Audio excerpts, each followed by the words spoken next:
ಪ್ರಬಂಧ ರಾಷ್ಟ್ರೀಯ ಹಬ್ಬಗಳ ಮಹತ್ವ. ಪೀಠಿಕೆ: ಹಬ್ಬಗಳು ಜನರನ್ನು ಪ್ರೀತಿ ವಿಶ್ವಾಸಗಳಿಂದ ಬಂಧಿಸುವ ಸಾಧನಗಳು. ಹಬ್ಬಗಳ ಆಚರಣೆಯ ವೇಳೆಯಲ್ಲಿ ಜನರು ತಮ್ಮಲ್ಲಿನ ಚಿಕ್ಕ ಪುಟ್ಟ ಭಿನ್ನಾಭಿಪ್ರಾಯಗಳನ್ನು ಮರೆತು ಸಂತೋಷ ಸಂಭ್ರಮಗಳಿಂದ ನಲಿಯುತ್ತಾರೆ. ಏಕೆಂದರೆ ಸಂತೋಷದ ಈ ಸಂದರ್ಭದಲ್ಲಿ ಜನರು ಭೇದ ಭಾವವನ್ನು ಮೆರೆಸುವುದಕ್ಕಿಂತಲೂ ಸಂಭ್ರಮಾಚರಣೆಯ ಮನೋಭಾವನೆಯಲ್ಲಿರುತ್ತಾರೆ. ಆದ್ದರಿಂದಲೇ ಹಬ್ಬಗಳು ದಯೆ ಮತ್ತು ಕ್ಷಮಾಗುಣದ ಪ್ರತೀಕಗಳಾಗಿಯೂ ಆಚರಣೆಗೊಳ್ಳುತ್ತವೆ. ವಿಷಯ ನಿರೂಪಣೆ: ದೀಪಾವಳಿ, ಯುಗಾದಿ, ಗಣೇಶ ಚತುರ್ಥಿ ಮುಂತಾದ ಹಬ್ಬಗಳನ್ನು ಹಿಂದೂಗಳು ಆಚರಿಸುತ್ತಾರೆ.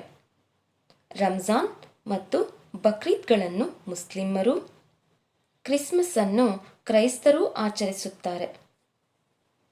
ಇವೆಲ್ಲವೂ ಧಾರ್ಮಿಕ ಹಬ್ಬಗಳಾಗಿದ್ದು ಕೇವಲ ಆಯಾ ಧರ್ಮೀಯರಿಗೆ ಮಾತ್ರವೇ ಮೀಸಲಾಗಿದೆ.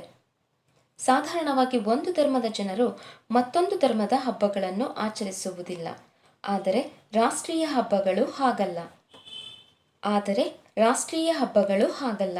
ಇವುಗಳನ್ನು ನಮ್ಮ ದೇಶದ ಎಲ್ಲ ಜನರು ಯಾವುದೇ ಜಾತಿ, ಮತ, ಪಂಥ, ಲಿಂಗ, ವಯಸ್ಸು, ವರ್ಣ ಅಥವಾ ವರ್ಗಗಳ ಭೇದವಿಲ್ಲದೆ ಆಚರಿಸುತ್ತಾರೆ.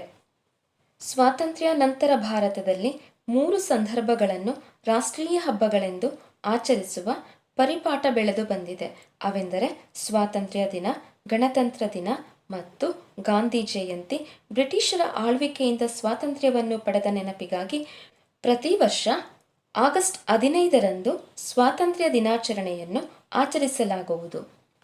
ಅದರಂತೆಯೇ ನಮ್ಮದೇ ಆದ ಸಂವಿಧಾನವನ್ನು ಅಳವಡಿಸಿಕೊಂಡು ಗಣತಂತ್ರ ರಾಷ್ಟ್ರವಾದ ದಿನ ಜನವರಿ 26ರಂದು ಗಣರಾಜ್ಯೋತ್ಸವವನ್ನು, ರಾಷ್ಟ್ರಪಿತರೆನಿಸಿದ ಮಹಾತ್ಮ ಗಾಂಧೀಜಿಯವರ ಜನ್ಮದಿನವಾದ ಅಕ್ಟೋಬರ್ 2ರಂದು ಗಾಂಧಿ ಜಯಂತಿ ಎಂದು ಆಚರಿಸುತ್ತೇವೆ. ದೇಶದಲ್ಲಿ ಐಕ್ಯತೆಯನ್ನು ಬೆಳೆಸುವಲ್ಲಿ ರಾಷ್ಟ್ರೀಯ ಹಬ್ಬಗಳು ಹೆಚ್ಚಿನ ಪ್ರಾಮುಖ್ಯತೆಯನ್ನು ಪಡೆಯುತ್ತವೆ. ಭಾರತವು ಹಲವು ಬಗೆಯ ಭಾಷೆ, ಧರ್ಮ, ಪಂಥ, ಸಂಸ್ಕೃತಿ ಹಾಗೂ ಪರಂಪರೆಗಳನ್ನು ಉಳ್ಳ ರಾಷ್ಟ್ರ. ವೈವಿಧ್ಯತೆಯು ನಮ್ಮ ದೇಶದ ಜೀವಾಳ. ಆದರೆ ಈ ವೈವಿಧ್ಯತೆಯು ದೇಶದ ವಿಘಟನೆಗೂ ಕಾರಣವಾಗುವ ಅಪಾಯವಿರುತ್ತದೆ. ರಾಷ್ಟ್ರೀಯ ಹಬ್ಬಗಳು ಇಂತಹ ಅಪಾಯಗಳು ಬಾರದಂತೆ ತಡೆಯುತ್ತವೆ.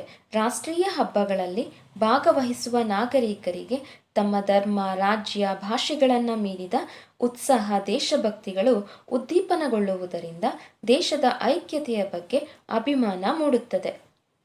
ಉಪಸಂಹಾರ: ಒಂದು ಹೂದೋಟದಲ್ಲಿ ಹಲವು ಬಣ್ಣದ, ಹಲವು ಜಾತಿಯ ಹೂಗಳಿದ್ದಷ್ಟು ಹೂದೋಟ ಸುಂದರವಾಗಿ ಕಾಣುವಂತೆ ಎಲ್ಲ ವೈವಿಧ್ಯತೆಗಳ ಮಧ್ಯೆಯೂ ದೇಶವು ಐಕ್ಯತೆಯಿಂದ ಇರಲು ರಾಷ್ಟ್ರೀಯ ಹಬ್ಬಗಳ ಆಚರಣೆಯು ಸದೃಢವಾದ ಮತ್ತು ಏಕೀಕೃತ ಭಾರತದ ನಿರ್ಮಾಣಕ್ಕೆ ನೆರವಾಗುತ್ತದೆ. ಇವು ಸ್ವಾತಂತ್ರ್ಯದ ಜ್ಯೋತಿಯು ಎಂದೆಂದಿಗೂ ಆರದಂತಹ ಸ್ಥಿತಿಯನ್ನು ಭಾರತೀಯರ ಹೃದಯದಲ್ಲಿ ತುಂಬುತ್ತದೆ.